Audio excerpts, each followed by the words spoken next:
Here's what's on your feed today. The Ombudsman is set to file plunder charges against Senator Rodante Marcoleta over alleged undeclared campaign donations. A knife and gun threat has forced a school in Batangas City to suspend classes, prompting heightened security measures. 2 construction workers are confirmed dead after an excavation site suddenly collapsed at a wastewater project in Las Piñas. A low-pressure area east of eastern Samar is likely to develop into a tropical depression within the next 24 hours. And an aircraft crashes into Beijing's tallest building, damaging glass panels on a high floor and prompting safety checks. Good afternoon, I'm Denise Tan. A school in Batangas City is set to resume classes after suspending on-site activities due to an online threat against some students. For the details, mobile journalist Jazz Paredes joins us live from Camp Crame. Okay, Jazz, have authorities identified the person behind the online threat? Denise, nagsuspindi nga ng klase ang isang paaralan sa Batangas City matapos makatanggap ng pagbabanta mula sa hindi pa kilalang individual. Ngunit hanggang sa ngayon, Denise, patuloy pa rin ang investigasyon at hindi pa natutukoy at natatrack ang unidentified individual na ito. Ayon sa kapulisan, ito ay tinututukan at iniimbestigahan na ng Anti-Cybercrime Group upang matukoy kung sino ang individual na ito na nagmensahe nga sa Facebook page ng nasabing paaralan. Denise? Okay, Jazz, kasama ba sa investigasyon yung siguro pakikipag-coordinate din nila dun sa social media platforms to have a better idea or maybe gain more information about the identity of this individual?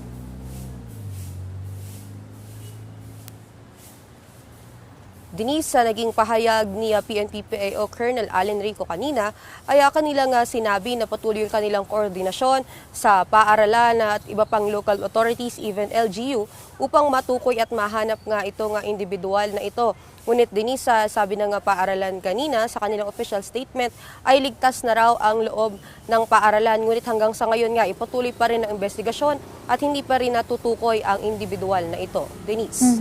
At base dun sa post o dun sa threat, ano bang nakikita nilang motibo dito nung individual na to? Ito ba isa na namang alleged case of bullying?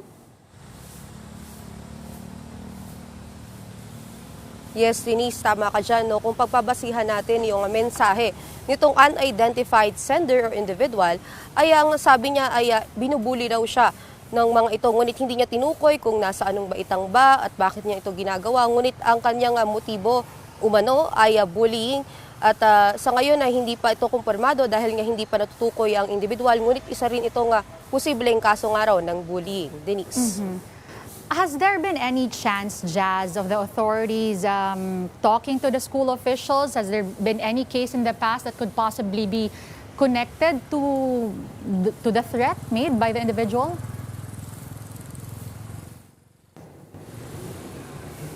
Denise, sa ngayon ay wala pa tayong natatanggap na impormasyon kaugnay niyan kung meron bang mga dating insidente na maaring maignay dyan o meron ba tayong tinitignan ng estudyante na posibleng nakaranas ng bullying. Ngunit yan ay isa sa mga impormasyon na nais nating malaman at binabantayan natin sa oras na lumabas ang kanilang final investigation. Denise? At kailan ulit, Jazz, klaruhin lang natin, kailan ulit nakaschedule na mag-resume ang classes and what security measures would be in place to strengthen the security and the safety,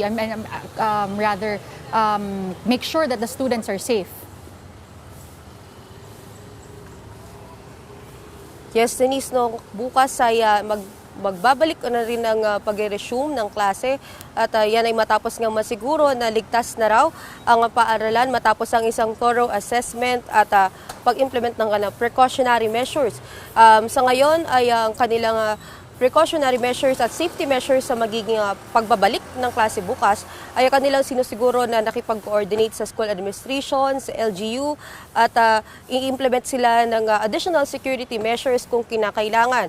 Ngunit kanila din paalala na mag-rely o mag-abang lamang sa official announcement nga ng paaralan at huwag din daw ang magpakalat ng mga maling impormasyon dahil nga maaari itong magdulot ng panik at takot din sa mga estudyante. Ngunit sa ngayon ay sinisiguro nga ng paaralan ayon din sa kanilang official statement na ligtas na ang paaralan para magbalik eskwela bukas. Denise. Sorry, Jazz, last question lang. Now, when you say additional security measures, what does that mean? Kasama ba dyan yung manual inspection ng mga siguro security guards? Kasama ba dyan yung pagkakaroon ng metal detectors? And how are they making sure also na hindi naman kumbaga, kasi may videos na lumabas and the recent days, napakahaba nung pila ng mga estudyante sa labas ng mga schools na hindi makapasok at nababad na lang din sa ulan. How are they coordinating all of that and making sure na hindi basta-bastang lang to, masabing security check lang? Yes, Denise, no, sa mga oras na ito ay hindi pa natin nakukuha yung official na pahayag mula sa school kung ano ba yung eksaktong kanilang additional safety measures. But kung pagbabasihan natin din yung kasalukuyang safety measures din na implement ng kapulisan, ay ayon sa kanila ay may koordinasyon na sa local government units, sa school administration, at hindi pa lang natin ma-specify kung magkakaroon ba ng metal detection, pag-check ng mga bags. Ngunit sa jurisdiction ng pulisya ay hindi sila pwedeng magkapkap o mag-inspect ng mga bag. Ngunit dahil nga nakapaloob ito sa pamunuan ng paaralan kung paano yung kanilang magiging safety and security measures.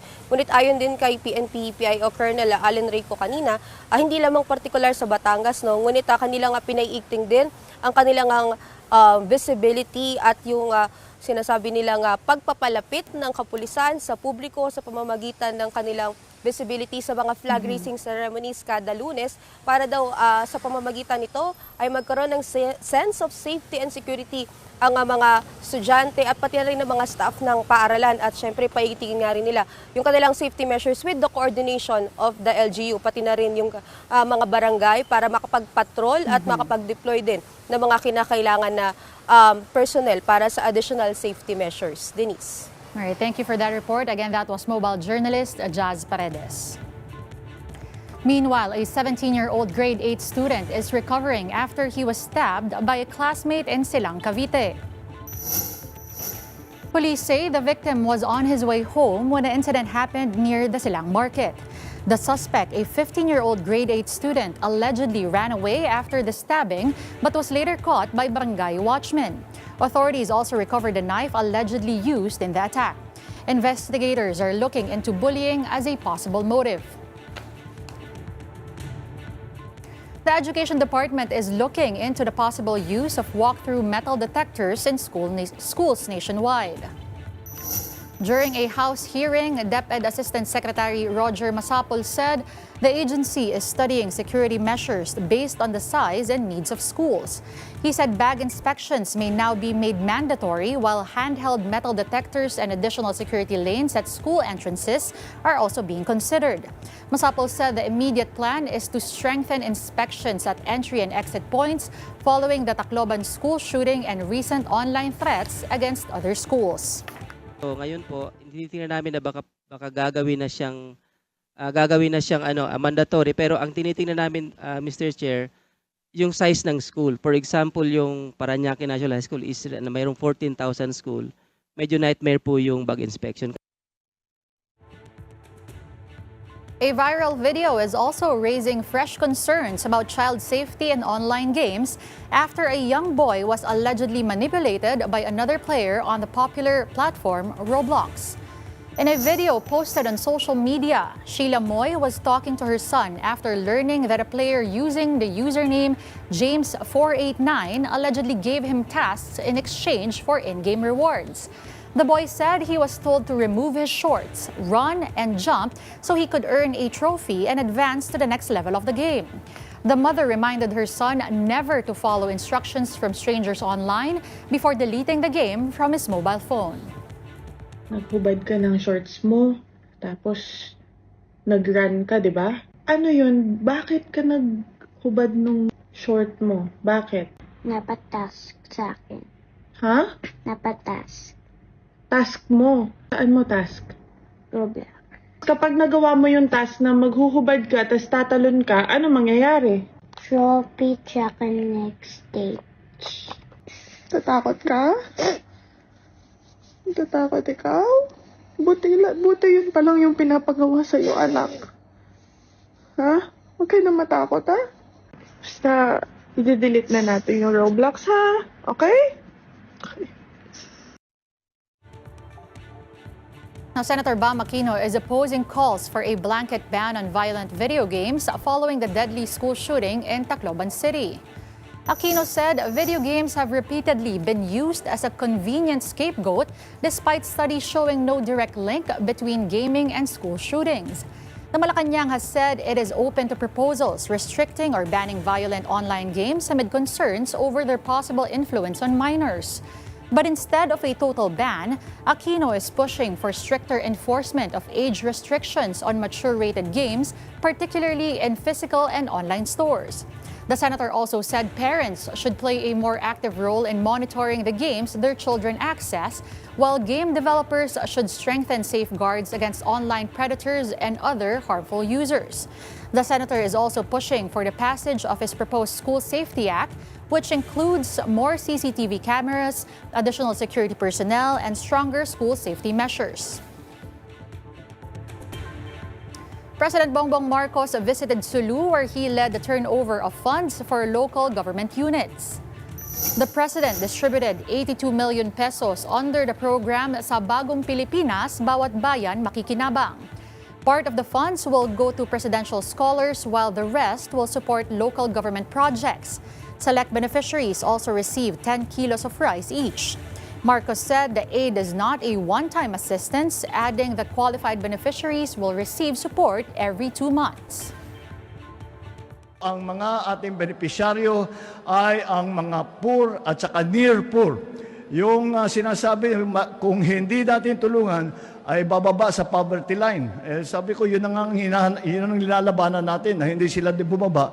Bago pa mangyari yan, unahan na natin. Kaya yan po ang ating ginawa. Kaya to, meron tayong tig-10 kilong sako ng bigas para sa ating mga benepisyaryo dito sa Sulu. I think mga 3,000 ang ating beneficiary para dito. At wag po kayong mag-alala. Ito po ay hindi minsanan lang to. Magbibigay kami ng sako ng bigas 6 na beses sa buong taon. So kada 2 buwan, meron na naman po nito. More stories when One Newsfeed returns. Stay tuned.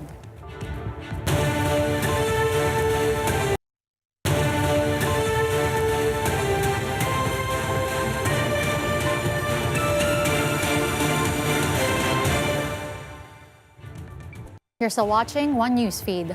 The Ombudsman says plunder charges against Senator Rodante Marcoleta are expected to be filed this week.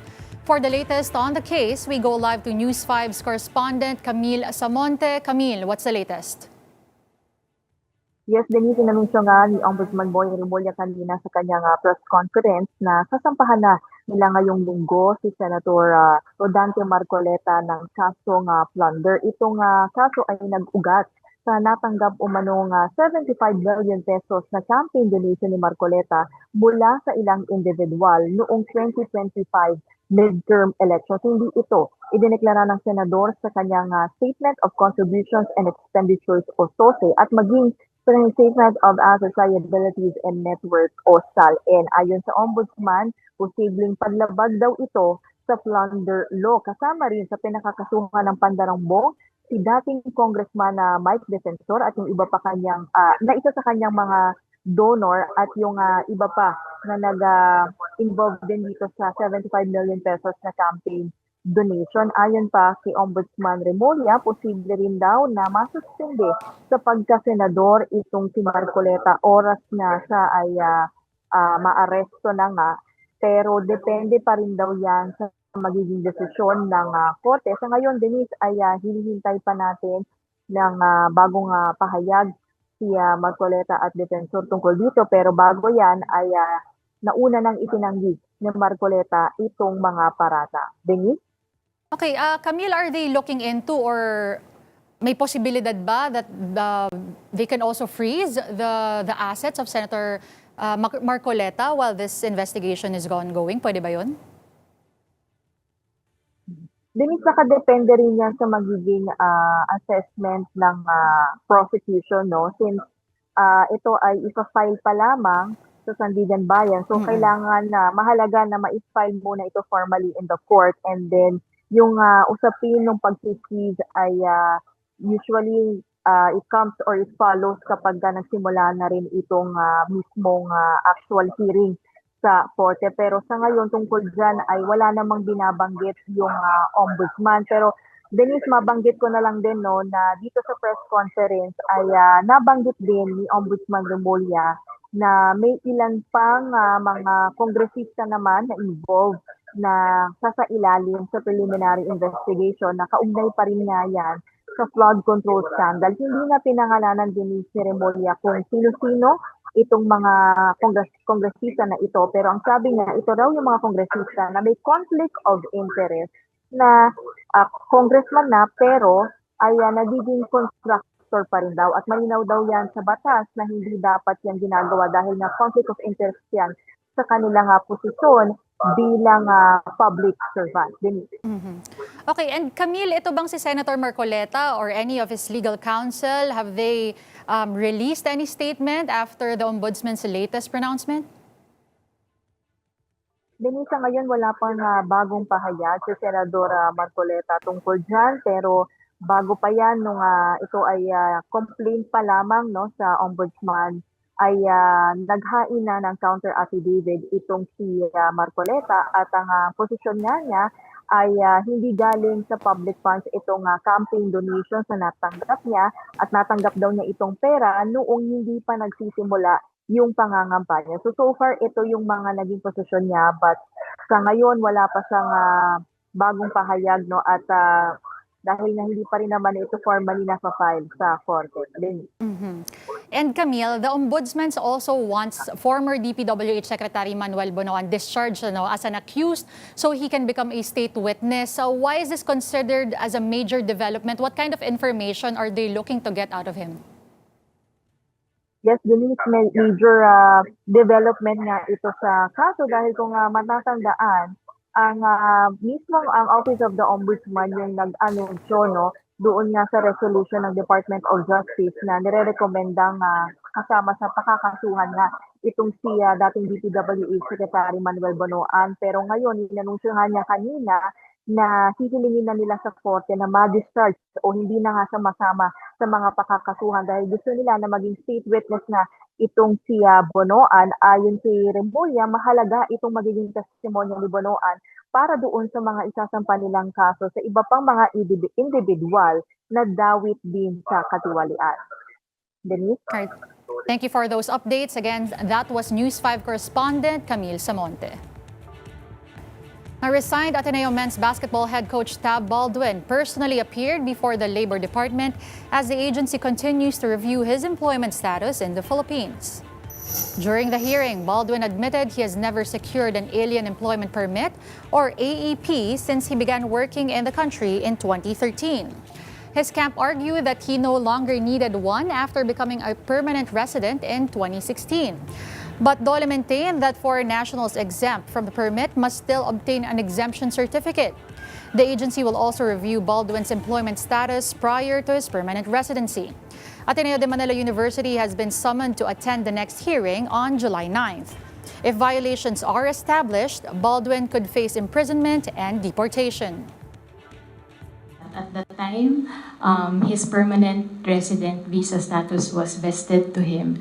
There was no requirement for Mr. Baldwin to secure a certificate of exemption. I don't delve into other areas of administration, management, and payroll and such as that. So my responsibilities are exclusively the preparation, the practice planning, the game preparation, the individual player development of the team, with an aspiration to create professional basketball players, professional young men, and championship basketball teams.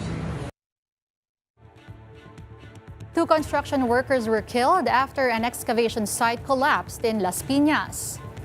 The site is part of the Las Piñas Conveyance System Package 2, a wastewater pumping facility project. The bodies of two missing workers were recovered this morning. 4 other workers survived, including one who was injured. Maynilad said it is providing assistance to the affected families while cooperating with the ongoing investigation. The company has also suspended work at the site. In weather, Pag-asa continues to monitor a low-pressure area inside the Philippine Area of Responsibility. As of 8 a.m. today, the LPA was estimated at 390 kilometers east of Giwan, Eastern Samar. Pag-asa says the system has a high chance of developing into a tropical depression within the next 24 hours. The Weather Bureau also says the LPA is expected to bring heavy rains to several parts of the country through tomorrow noon. One Newsfeed will be back after this short break.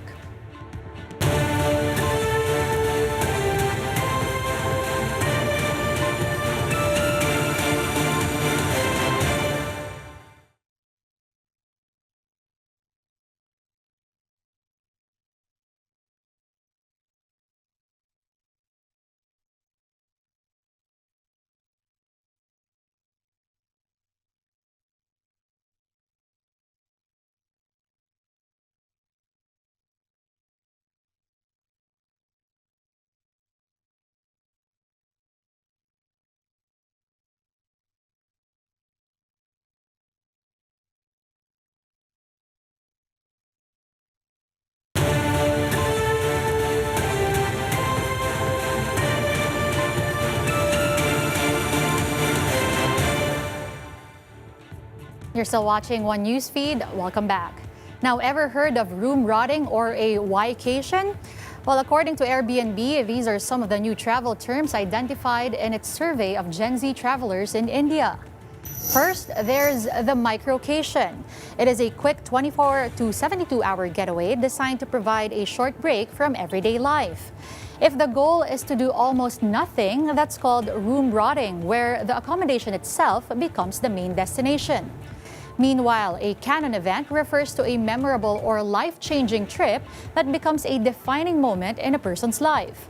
Not everyone is chasing viral hotspots, though, as de-influenced travel encourages people to seek lesser-known destinations instead. Then there are mirror trips, which are about choosing destinations that reflect a traveler's personality and identity. And finally, a whycation is planned around a feeling or mood, with a destination coming second. While the findings are based on a survey of Gen Z travelers in India, Airbnb says they reflect a growing preference for more personal, flexible, and experience-driven travel. An aircraft about the size of a car crashed into Beijing's tallest building on Friday. The aircraft struck the 108-story CITIC Tower, also known as China Zone, damaging two glass panels on a high floor. Police cordoned off roads around the skyscraper as a large security presence gathered at the site. A witness told Reuters that impact sounded louder than fireworks after the aircraft hit the building at around 6 p.m. local time. Chinese authorities have yet to release details about the incident or confirm whether there were any casualties.